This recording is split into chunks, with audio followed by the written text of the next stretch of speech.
can't be serious, man. You cannot be serious. We have all our guests are special, but this man is an ex-AFL, VFL footballer. You played against him, That's and right. I did. Yep. And he was a very exciting player, exhilarating. He was a star. Many people say, I'm not saying this, that he never got the best out of himself. I'm saying it. Just a minute. I haven't introduced him. Okay. Not only was he a great footballer, but since he's finished playing football, he has become the most sought-after master of ceremonies, speaker, after-dinner speaker, function controller in the country, and perhaps one of the top people in the world at doing this. And I know you think I'm being a bit hyperbole. Hyperbole is not my long suit. But this man is gone from strength to strength, and he's a star, and he's come out of a sick bed to be here today. I've just taken a photograph of his knee. He's had an horrendous knee operation, and he is the great Sam Kekovich. And welcome. I will go on and say, welcome, Sam, and I will go on and say, if I could add, that after the 75 grand final, I sought you out and I hold you in great respect because I wanted your jumper and we swapped. And those who know or look in the, as you do your lap of honour, will see number 23 on your back.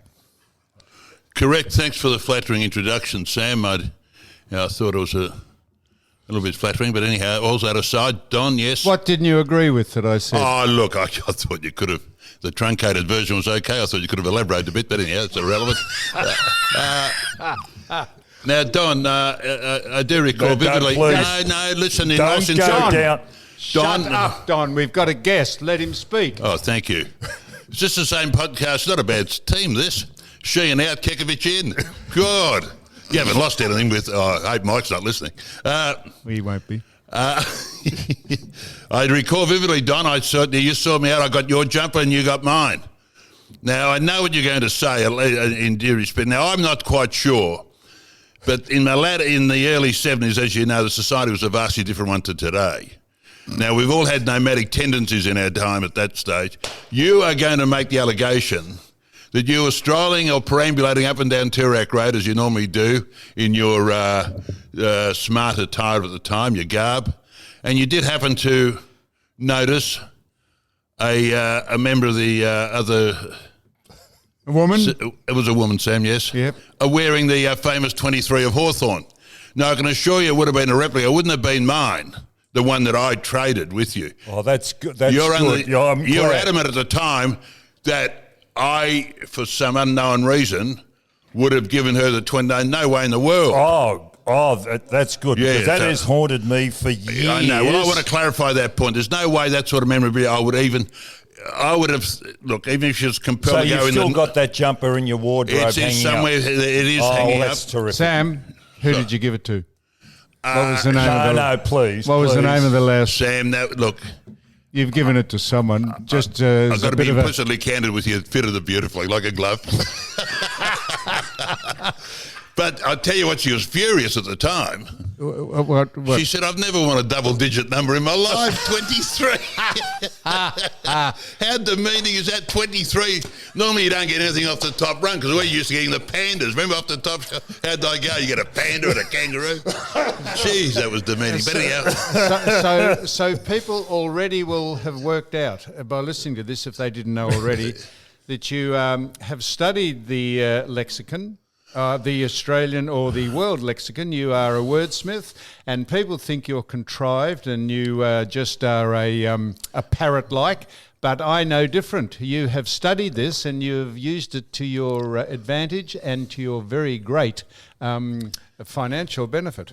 Well, yes, it has been financially beneficial, but my initial motive was just to, because I enjoyed the Queen's English. I mean, so a lot of people didn't realise I was doing crossword, almost at birth, but never ever knew what they meant. But what I did, unlike a lot of others, in the morning I would look at what the answers were. Not that they would have any meaning either, but then I would go to my trusty and worthy Thesaurus? Macquarie or Thesaurus, and see what the meaning was. And then when I saw the meaning of the word, then I would try to put it into sentence form. And then it would make a bit of sense. So when you repeat over a period of time and you come up with a word like, something like, Don, sick and tired of all your prevarications. What? Instead of bullshitting, I'd say prevarication is a better word, lying, isn't it? On prognostications. Prognostication. You have none of those. So that's how it all evolved. So, but I, even this morning before I arrived here, I did both the crosswords, and they're great. I derive a lot of fun from it. To me, it's therapy and a stimulus. Now, I tell you what was a stimulus. You stimulated North Melbourne into their first grand final ever, Donald. When was that, in 1975? 1975, when they were red-hot favourites at the Hawks. They were. Strut of arrogance about them, and he was led out by this famous number 23, had his chest buffing out, snorting at the nostrils. Like I thought I was in Spain to a bullfight, and I thought, oh, gee, they mean business, this lot. But, of course, the great Ron Barassi, the great mentor of ours, he figured them out to a T. He said, look, if you can just sustain their brute strength and their arrogance and their bluster, he said, our skill will one day take over at some stage. And surely it's panned out that way. Well, I'd just like to know, where were you? They had a team photograph after that. We were going to get onto that, Donald. We're going to get the game out of the way. Go ahead, Don. Why not do things in sequential order? Look, just for future reference, look, I can tolerate because I'm not that precious, and you can say anything. I've been stripped of my dignity at birth. But there will be other guests you'll have during the course of the year that will be slightly more sensitive, and they won't be able to respond to being, bombarded from each flank attacks. Think of the Great Civil War when they marched at each other directly. Now, who's asking me a question? No, so we'll get on to about the team photo. Yes, but what we'll do, just if I may, in sequential order, is that you said the great Ron Barassi. Do you say that just as a throwaway line, or did you have a good relationship with Ron? I know he, like others. No, I had a love-hate relationship. I loved him immensely. I don't know if he understood that. And I respected him immensely, but, we used to, challenge, like everything I do these days, challenge the status quo. And I think deep down, he really liked that because Norm Smith always challenged him. Yeah. And he always enjoyed that challenge, Ron. But, oh, God, you wouldn't have thought that we had a relationship when you consider the tirade of invective and unbridled abuse that he used to pour over me. To the contemporaries today, be at a HR meeting now, sitting at some... Probably because you only turned up every night. You're a sporadic trainer, only turned up spasmodically to training and only trained when you wanted to, I have a feeling. I've got to say, my graph was slightly erratic. There was a semblance of undulation when you put it together. It was slightly erratic up and down. Occasionally I missed, but much to his chagrin. But it really didn't in any shape or form affect my on-field when we played big games. And your on-field, at some stage when you were...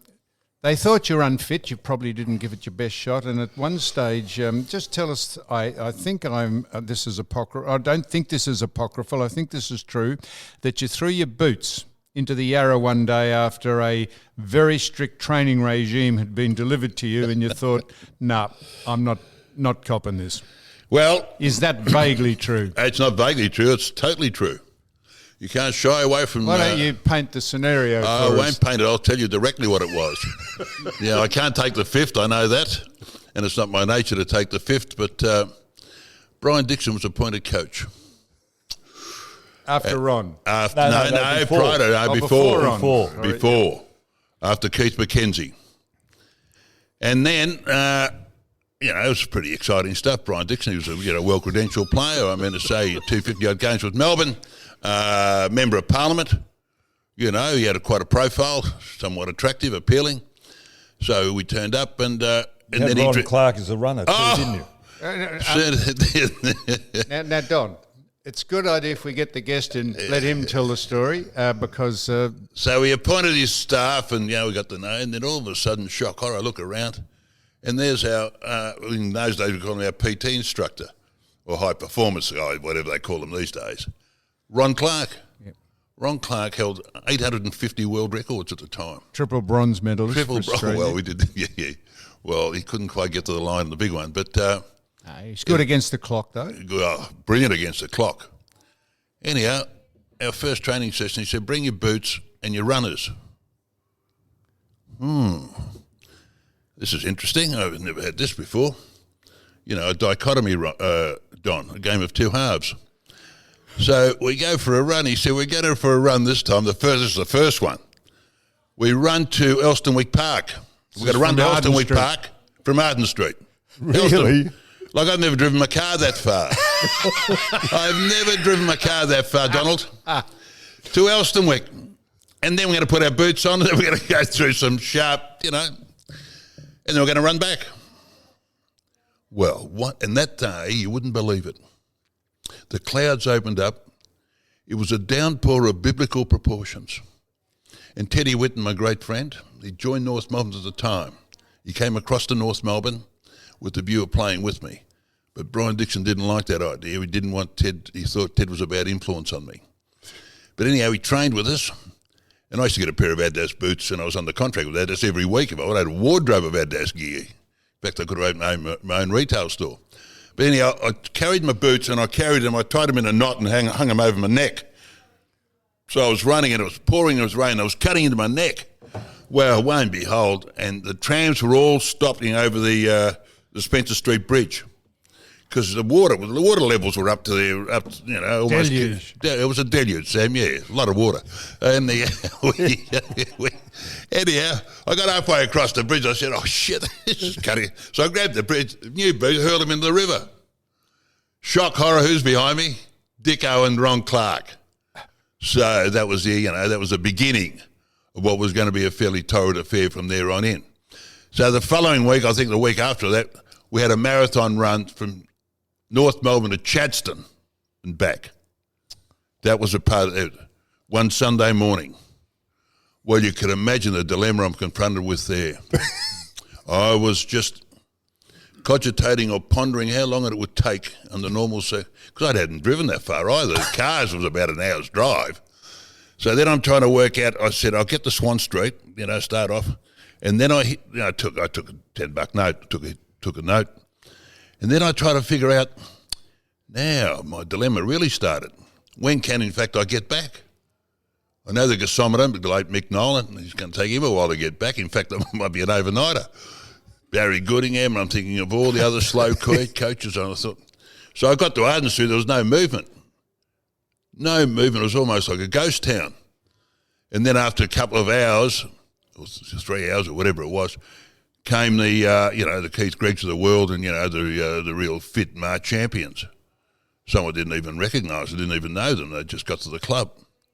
But they were very, very fit. Anyhow, then I thought, when can I extricate myself from this manhole? So anyhow, I'd given a couple of more hours and I saw a couple of the slower coaches walking, So I thought I'll join in here. So as soon as I did, I knew they smelled a rat. So then, following that, the great Ron Clark used to knock on my door at 6 o'clock every morning to pick me up and go for a jog. Now, we used to run about 4 to 5K. Now, I used to pound up and down the streets of Doncaster, where I lived at the time. He would be running backwards. He would run backwards for about 2K whilst I was keeping up. So that was our story at North Melbourne at the time. We were a very fit running side, but unfortunately we had a great problem acquiring the Sheehan as often as we should have. Hang on, but you were, there's two people that I played against. You were one and the other was Dittrich. Your debut was just, there hasn't been a player like you in my memory that made the debut you did in the 60s. You were just outstanding and unstoppable. You were a big man, you had power, you had speed, you had the lot. What do you ever look back and say, I wish I'd done it again? Oh, not really, no. But in all honesty, I guess if I had the time again, I would have no doubt committed myself to the cause far. But you got to understand, look, my first 2 or 3 years were great and I really enjoyed them. But I suffered a succession of injuries, obviously due to my laziness or whatever the case may be. And let me tell you, I still train fairly hard. I trained with John Tolman after the 75 premiership. Tolman? Yeah, John Tolman. I trained with Tuddy and them at the Caulfield Racecourse in the pre-season. I was fit as a fiddle, right up to 75. And then we won our flag I got to say, a lot of my interest waned off. I had an insatiable appetite to play league football, like all country boys. I just couldn't get enough of it. And I was just determined and just, I would have cut my right arm off just to be a part of the team for one game. Well, then when I got my chance and really enjoyed it and threw myself into it, and I did a lot better than I thought initially, and then it was just fantastic. Then, of course, the bright lights and neon signs got the better of me. I thought, Jesus, these Barassis and Skilton, they might be as good as I think they are. This is not as hard a racket as I think. I should have probably come here a bit earlier. But, of course, it wasn't the case. So the bright lights probably got to you because at one stage you thought, no, I won't go to training. What I'll do is I'll get a bus or a car or a light plane up to the races in Wagga. In Wagga. You just fly and just miss training. And I think on your arrival, there was a bit of a hoo-ha about why you weren't at training. And when you arrived back at Essendon Airport, Sam, I think it was the whole of the international press were there to greet you. Well, it's a paroxysm of laughter, and the press brigade were just, you would have sworn Elvis was on tour. But it was Brian Mulvihill, a high-priced recruit from Adelaide. I'll never forget, we got a bad thrashing on the Saturday. Brian Dixon sent out a clear proclamation to all and sundry that Thursday night training is an imperative. Every night training was an imperative. But Thursday night in particular, you be here at 4 o'clock because we've got a lot to discuss. Anyone that's not here will not even be considered for the side. Well, we used to go to Wagga every year for the Wagga Gold Cup. Well, the Wagga Gold Cup, let me tell you. Happened to coincide with training. No, it did not in those days. It was a Wednesday. Oh. But for some inexplicable reason, this particular year, they moved it to a Thursday. Oh. So when we got there, we were staying at the Aston Motel. Never forget it, Brian Mulvihill, and Brian said, look, Thursday, we've got to get back to training, Sam. I said, Brian, look, I'll tell you what to do. You're going very ordinary at the minute, but I'm absolutely flying. I was playing really well. I said, there's no way in the world that I'll get dropped. But I said, you'll destroy your career. A, you're a high-paid interstate recruit. Secondly, you're going shithouse. And thirdly, and more importantly, they're going to question your level of commitment. And if you do get dropped, your chances of coming back, are very remote. So, you've got a lot to consider. So why don't you take the car back and I'll find my own way, because I had a lot of other friends there. And one was Bruce Howe, a few of the Essendon people of their coterie that hired or chartered a plane. And they said, well, you come back with us, Sam. I said, it's fantastic. So I stayed for the Cup. And Friday morning, as I was getting out of bed to go and do your normal, bits and pieces, all those little things, Sam. You used to slide the paper underneath your door. So you pick up the paper, you sit on the Corona, and I'm just perusing the fine print, the front, and I say, shock horror, the front page, Kekovich axed. I said, who's this idiot playing gags on me? Surely enough, there it was. Sam Kekovich missed training and he's axed, and we're playing Carlton the following day, Saturday. So anyhow, I leave it at that. I knew I'd get in. Thank God we never had mobile phones, because I could imagine Joseph and Aylett. So anyhow, I get back, we get landed at Essendon Airport. Well, I'm telling you. Now, I don't know, look, I've watched a lot of those Elvis performances. I've watched International celebrities arrived. Yep. I'm telling you, they were 30 deep. 30 deep. I thought, how good's this? They're all here for me. Anyhow, if I had have known they were that deep, I would have scrubbed up a bit. But anyhow, I walked down there. They were en masse. Yes. Standard reply, whisk away, and there was Ron Joseph and Al Naylor. And I said, what happened? I said, well, you know the story. Look, I said, look, I'm not playing in the reserves. I'm telling you now. There's no way I'm going to embarrass myself getting up at 9 o'clock. I don't play at 9 o'clock. It's just not me. Anyhow, Brian wanted to be assertive. He didn't want to question his chain of command. Anyhow, I think the toe to piece it all. He said, look, just do us a favour. Play, just go through the motions and we'll square it off. There'll be no fines, nothing. Anyhow, so I turned up. And the coach of the Carlton Reserves then was Keith McKenzie. Yeah. And Keith McKenzie sent this kid out. I forget who he was. I forget his name. I'd love to know his name now. I hope he listens to this podcast. Now, Keith said to him, Keith told me after the game, because he was a great, I used to stay with Keith McKenzie.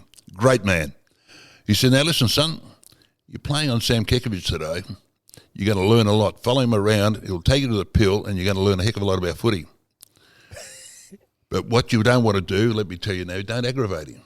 Because let me tell you, his level of interest will be zero. He'll be zero, but he'll follow you. You follow him around, he'll know where to go. I get out there. I'm in the centre bounce. I was at Ruck Roves in those days. So I stand there, and there he was, nickling me. You know, doing this elbowing in my stomach. I couldn't believe it. I said, Keith wouldn't have sent him out with that instruction. No way in the world. And he kept doing it. Well, in the first bounce, let me tell you, I was irate anyway. You know, I was annoyed at the fact that I had to run out in the dew. 30 people in the audience, I think. Anyhow, I turned around and I just let one go, fair dinkum, right in the virulin. Well, they carried him straight off, and Keith said to him later on, he said, I told you just to follow him, not to annoy him, because he won't have any interest in the game. Oh, he said, but I thought, you know, I'd play the tough tagging role. He said, well, you've learnt your lesson. 2 things you don't do. And that was my little foray into the early game. And then straight back into the... So then Brian departed and Ron stepped in, and you played in the, as Don said, the infamous, or the famous grand final, and Don... First grand final. Yeah. Well, remember those prophetic words in our social club, in the restaurant wall of the prophetic hot gospel, Alan Killigrew. So 20 players that bring home North Melbourne's first ever premiership will gain football immortality. Well, when you walked into Arden Street in those days, people couldn't spell cat, wouldn't even understand. And I thought that didn't resonate with any of us. But of course, when the great man arrived and we realised down the track, God, even now to this day, you know, they were just fantastic words, and we can just verbatim. So the game got your interest, but not much after it, because they did try and put together a photo, as you said, Don. Ask him about that. What happened there? Can we talk a bit about the game and the prelude to the game? Why don't we talk about that? Because you're going to thrust me into deep water. Then we'll ask why you missed the team photo. Well, I missed the team photo, but look, you can imagine the euphoric scenes at North Melbourne that would have prevailed directly after our first ever premiership. Because since our inception in 1925, 50 years, you know, I think the only thing they had in the showcase was a nude photo of me, my centrefold. That's from the truth. Well, that blue and white football. How did you have a nude photo? There's no need for the superfluous. Well, it just, how come I had a nude photo of myself? All it did was, well... It was in Cleo, wasn't it? It was Cleo. No, first one was the truth. And then Cleo approached me by Cleo. And of course, that was all just to, Sam, raise a few shekels for... So the truth rang you up. Brian Hansen, maybe? It was, yes. I was doing an article for the truth at the time. And he said, mate, would you get the kit off? And you said, what? Did you? Or did you say, sure, I will? Well, I did deliberate for a moment in about 3 seconds, because as you know, we weren't paid a great deal of money in those days. Don, you were, Sam, but at North Melbourne we weren't. So it all meant a very, very mere income, and a few extra shekels would certainly contribute greatly to my lifestyle. And it would enable me to sort of, go up a notch. So I thought, I didn't think this through very clearly, because... it caused me a lot of grief, a lot of consternation, first of all with my parents at home, and then to the North Melbourne Football Club. But anyhow, so be it. It was done. And so nude photo. So obviously the steak and 2 veg were covered up, were they? Or there was a footy in the appropriate place, Sam. Yeah, it was still blue and white football. Blue and white footy. Yeah, I think it was a Sheehan. Yeah, it was. Yeah. Albeit, there was an extra couple of pumps, I think, there, but it's irrelevant. I think. So your parents. I think it's fairly well. Look, I think it's fairly well documented that, from a. Anyhow. So you appeared in that photo, the truth, but couldn't quite make it to the memorial photo commemorating the great win of the North Melbourne Football Club. Yep. And if I have one regret, and I'll be implicitly candid again with you, that is the one regret I do hold, not being a part of that photo. And at the time, look... Yeah, at the time, why couldn't you make it? Well, I'll tell you at the time, and it's, it's been... I know the story. It has been a cornerstone of a lot of discrepancy and conversation piece. Well, but the reality was, in those days, you're right, I was a centre forward. I wasn't that hard in the eye, like both of you lot. I think we had a choice in those days. Choice? Yeah, a choice. Well, you know what I'm alluding to. And I remember in the wee small hours of the morning, I was propped over a drip tray engaged in some riveting dialogue with a member of the fairer sex, which I got on very well with. The drip tray? It was a drip tray, Don, yeah, although slightly more sophisticated in those days.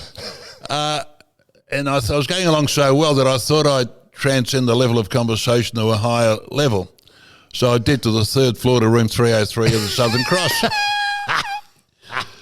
So in the wee small hours of the morning when I thought it was inevitable, the result was going to be inevitable, but I had to make a hasty decision as to be a part of the photo shoot or be a part of what I thought was far more important or significant.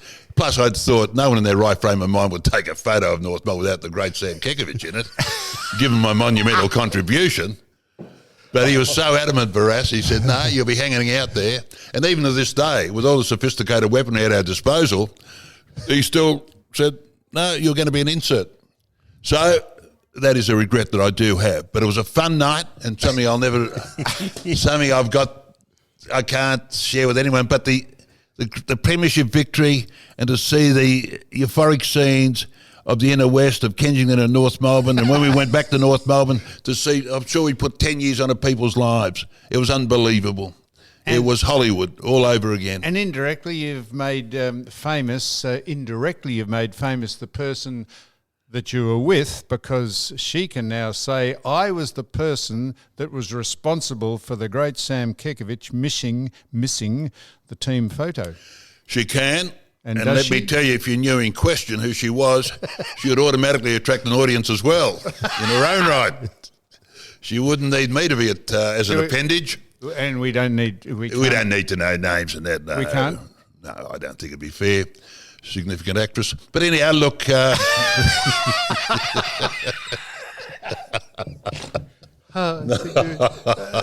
it'll come out. The freedom of information, not far away, is it? FOI?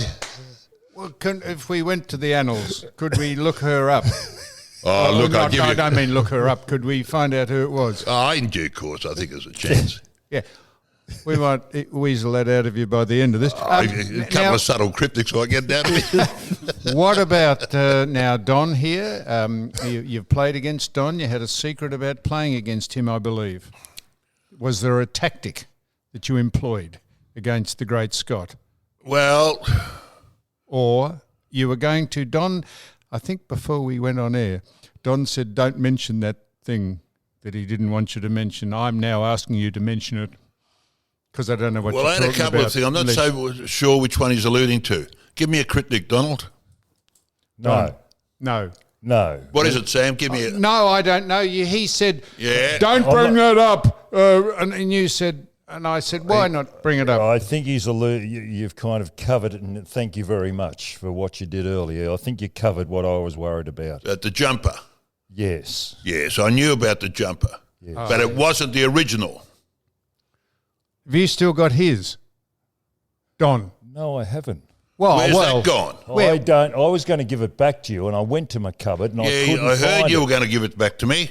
I was going to give it back to you. Can you imagine that on eBay now? Don put it on eBay, did you? No, I went to my cupboard, looked through my stuff. I was going to give it back to you. Look, I've got to tell you, whenever we played Hawthorn, the name Don Scott would always be front and square of our team meetings. Matthews, Knights, they're the key contributors.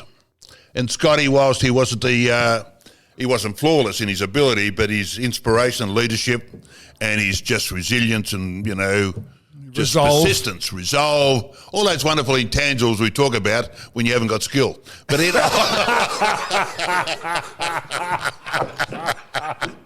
I didn't. That came out wrong, Sam.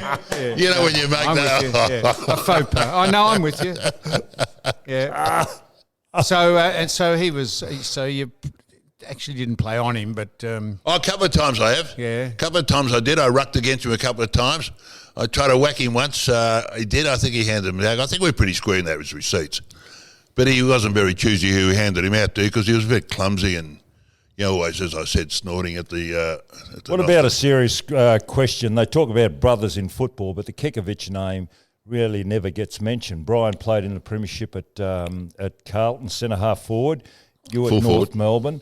Now, unfortunately, your brother Michael He passed away. but he had a reputation of going to be the next star. He Oh, was he an would have been too. outstanding Yeah. junior footballer. Even at Trinity Grammar, where we went, North Melbourne, even at Trinity Grammar, they played Assumption.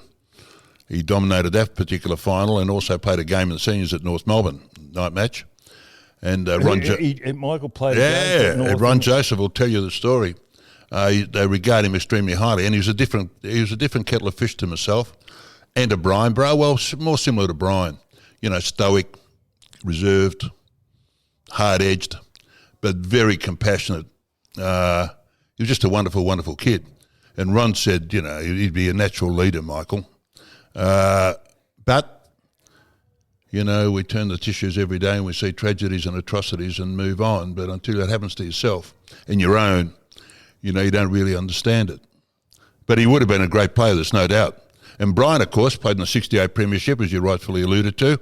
And the great trivia question is, well, what was the only side that kicked less goals, the vanquished kicked less goals, the victor kicked less goals than the vanquished? And that was Carlton. In that particular game. So Carlton kicked 7, Essendon kicked 8.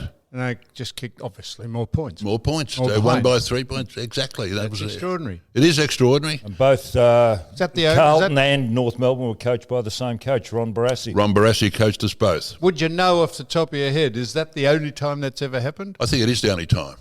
Yeah. Well, I looked up the books. I might be wrong, but I remember looking it up. The winner kicked less goals than the... The victor kicked less goals than the vanquished. Yes. I was trying to say that, but I didn't say it very well. Now, were you ever asked, there was chat, were you ever asked to go over to America as a kicking... Well, I'll tell you my Don? story. I'll tell you my story briefly. I was going to Carlton, obviously. I was signed up to go to Carlton. I signed a form, I think, at the time in those days, whatever they called the Coulter Law form for. I forget what they did. But the fact Brian went to Carlton in 67, I was going to follow suit. It was an automatic. But, of course, overnight, the VFL, in their wisdom, adopted an initiative called zoning. So the best performed country league would adopt the worst performed VFL side, which, of course, was North Melbourne and Ovens and Murray. Now, I would have gone to Carlton, straight into Carlton. And, Carlton's dominance in the late 60s and 70s, with the side they had.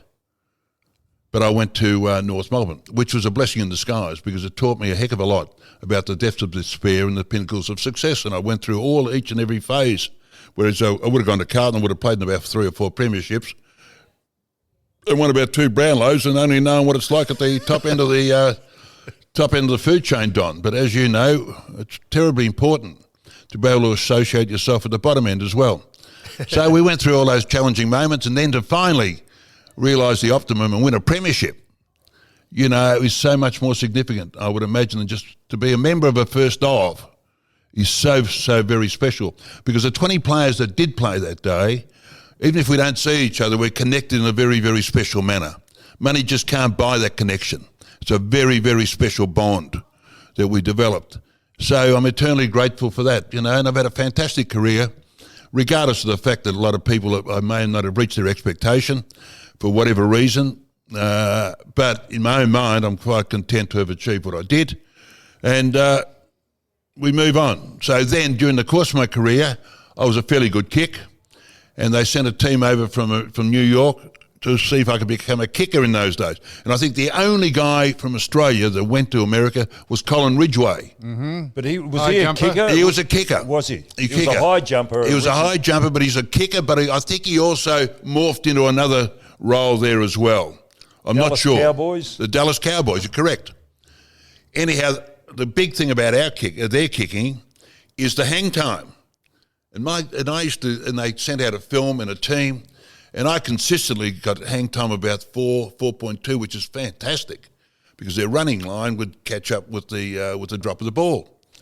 So I was destined to go to. I was going to New York. Chuck 2 Knox. seconds in the air. You mean? Yeah, No, it's got to hang. It's got Hang to stay time. up in the air. Yeah. Hang time's the most important Yes, feature I of their know. I was game just when you're speaking kicking. to the unwashed who are listening to this. Yes. So, and I was going, and then I unfortunately had a very bad car accident in front of John Rout's place. And John Rout at the time I was going out with a girl called Sally Wood, some might remember. Yes. And Sally's sister Georgina was going out with John Rout, who was the son of Jack Rout, who was a very prominent Carlton figure and the chairman of selectors. Hard-edged, hard-nosed. And I was just having dinner. There was no alcohol or nothing, just had a quiet dinner. And I jumped in the car in Toorak Road, because I lived on the corner of Toorak Road and Glenferrie Road. I jumped in the car, we're going home, and this guy just spun at a right angle, crashed right into me. Anyhow, Sally and I ended up in hospital, and I ended up with my finger severed and my knee badly injured again. So that was the end of my foray into America. So you never know. But So when was this? Early in your career? Oh, or no, later? yeah, it was about 74, 73. I've got to pay you a compliment too. You really did have a real influence on my football career. You wouldn't remember the incident. No, there's certain things that happen, and I'll pay you a compliment. Good. We were racing. It was a nothing game. North Melbourne were down the bottom, and so were Hawthorn. It was at Glenferrie Oval, and you were at the top of your form, and we raced for the ball across the half-back line. I thought if I could, and I kept up with you. You were pretty quick, and I thought, geez, if I can work on that. That was a real turning point in my game. You wouldn't even remember. No. We raced across. I remember. The ball went out of bounds on the Lyndon Crescent side, but we started the other flank, ran right across together. We just couldn't get in front of one another, and that was reinforcement for me as a ruckman that I could, maybe work on the speed side of it. Well, So that had a big impact on my career, Sam. Well, I was a schoolboy sprinter. I was very quick for a reasonably big man, and I loved sprinting. I loved athletics. Athletics was front and square in my life too, early doors, and in fact I trained a lot. And when the John Tolman days were just fantastic, my best year, 75, we won the flag. I had a terrific year that year because I was fit as a fiddle. But I got over a lot of injuries too. But you were unfairly categorised as being overweight, because back then they didn't take into account fat percentage, but it did come in the mid-70s where they measured your percentage of fat on the body. Now, you were down to about 9 or 10, but you're still about 15 and a half stone. So they'd train you harder to get your weight down, but you really didn't need to get your weight down because your fat percentage was very low. Yeah, well, look, thanks for probably making excuses. Look, there's no doubt I could have trained harder. But the point I'm trying to make also is the amount of injuries I had with my knees in particular. So you got to understand in those days how much society has changed. Like in our day when we got operated on, I was just talking to my surgeon the other day. They'd have you on your back for 2 weeks without plaster of Paris up to your knee. You wither away to a prune. Then you have to rebuild yourself. I used to have weight shoes that I used to sit there watching telly and lift. These days, I was out of surgery one day at state immobilisation. It was immobilisation once, ice, heat.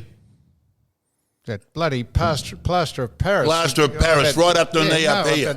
I'd come out with it like a spoon, then you got to rebuild.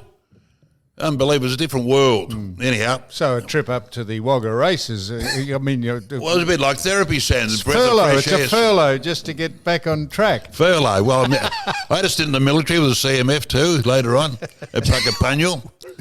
Yeah, I was a ride marker in my platoon. Oh, I thought that. Did you go to Nasho? No, I was CMF. Citizen Military Forces, because in those joined days, the CMF. Well, North Melbourne, in their wisdom, thought to Mr. Marble, they'd enlist me in the CMF. I'd have to go to Puckapunyal.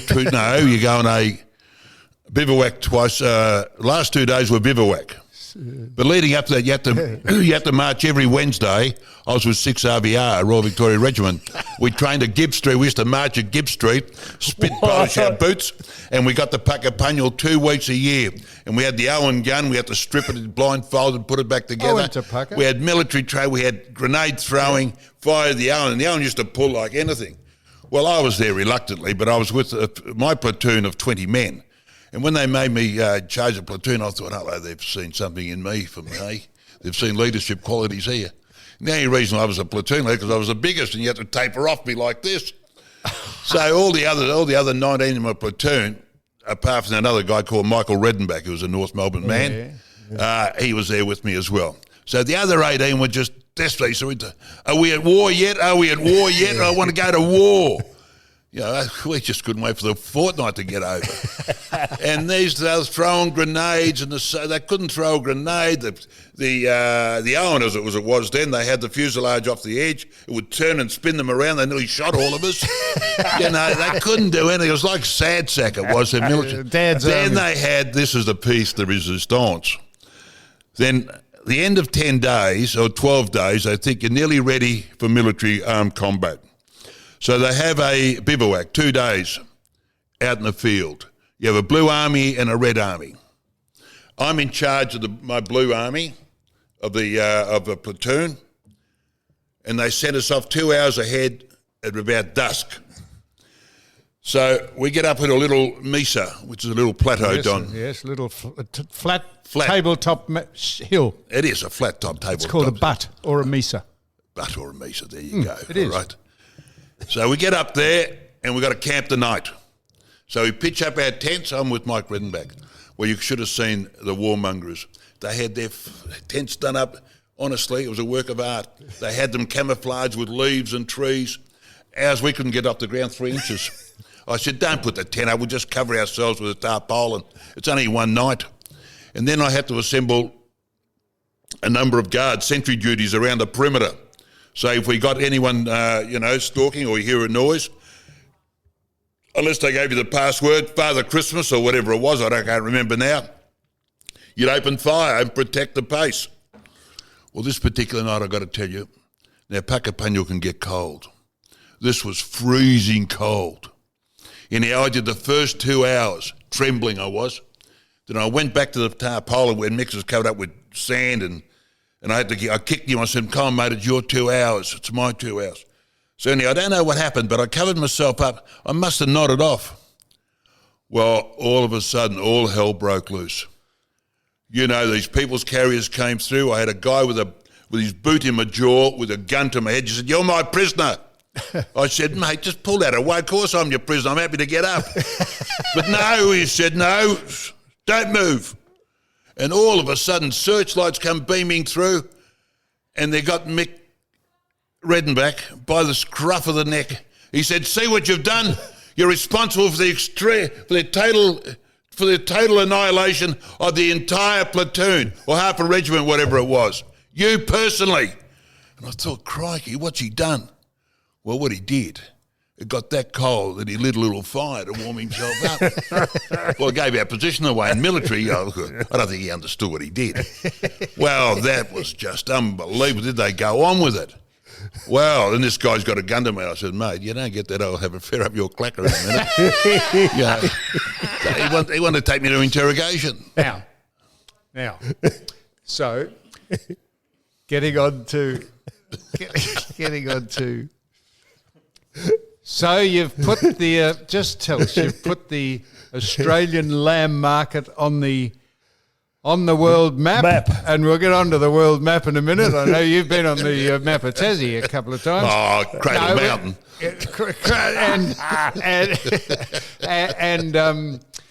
You've I don't know if you've what's the word What? I can't think of the word. If you've not immortalised, when you make something your own, you've not capitalised on it. You know it. What? No, I'll get it. I'm sorry, Sam. You've encapsulated the phrase. You know it makes sense. How did that start? How did you get into the lamb? And then I've got the last question is about the greatest man that we probably know, and we'll get onto that in a minute. Well, in the early 2000s, I was doing a show on the ABC called The Fat. I don't know if you remember it. But I used to do a political monologue for a minute where I'd take the piss out of all those, vocal minorities, inner city progressives, left-wing brutes, civil libertarians, tree huggers, vegan, whatever they were. And David Did you Thomason. write? Did you? I used to watch it. Did you write that? Some of them, no, they were written. A very lot of them good. were scripted, but Yeah, some I very wrote, good. as was in the book. If you get the book, you know it makes sense. Yeah. There are two of those that I wrote myself. As I became more proficient, but I had a lot of help with some great script writers at the ABC at the time when the ABC was what it was intended for, and their charter was very clear before they became a political animal. But in those days, David Thomason, who was the marketing manager of the Meat and Livestock Association, liked what he saw. So he said, let's be audacious and do something daring. And that was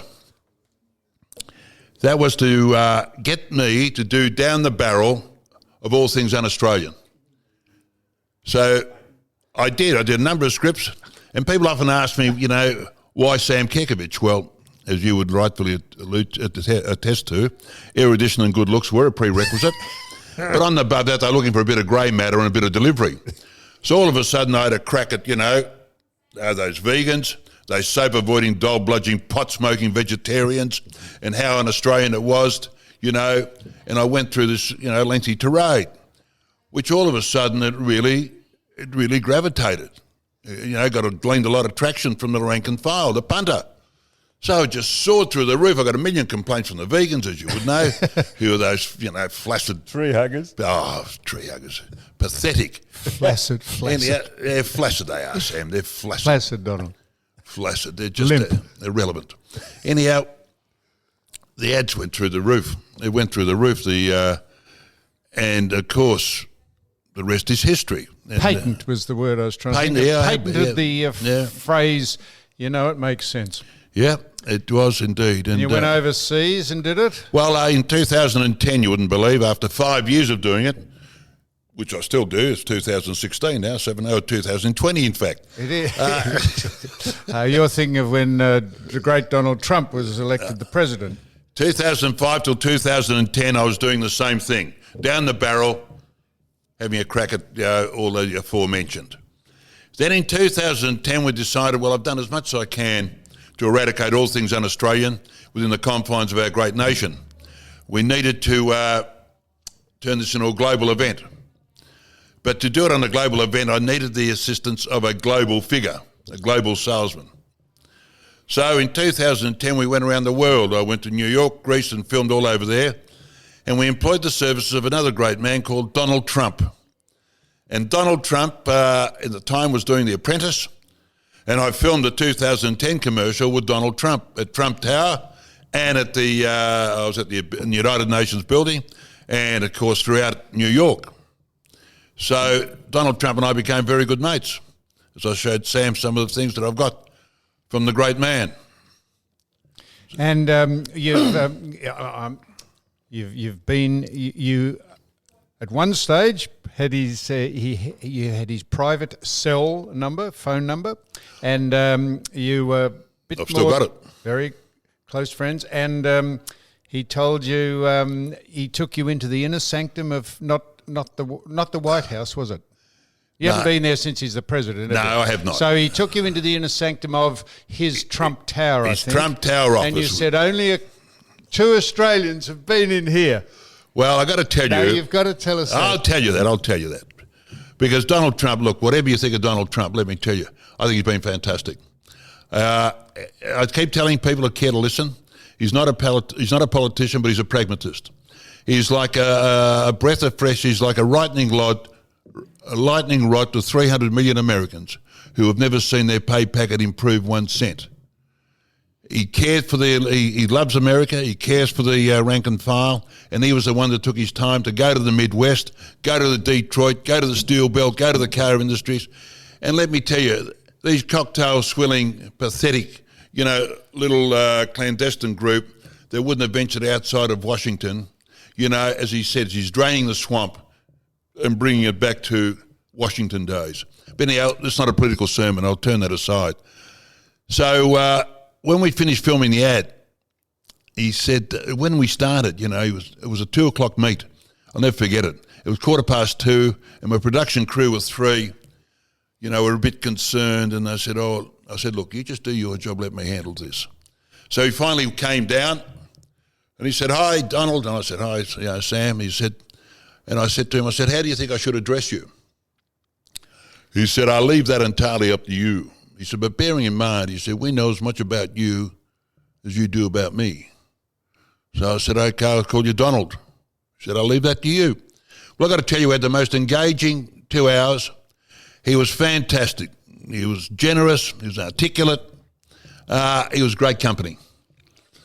Then we said our goodbyes, and we're about to walk out. The production crew had already left, which is what I'm dirty on.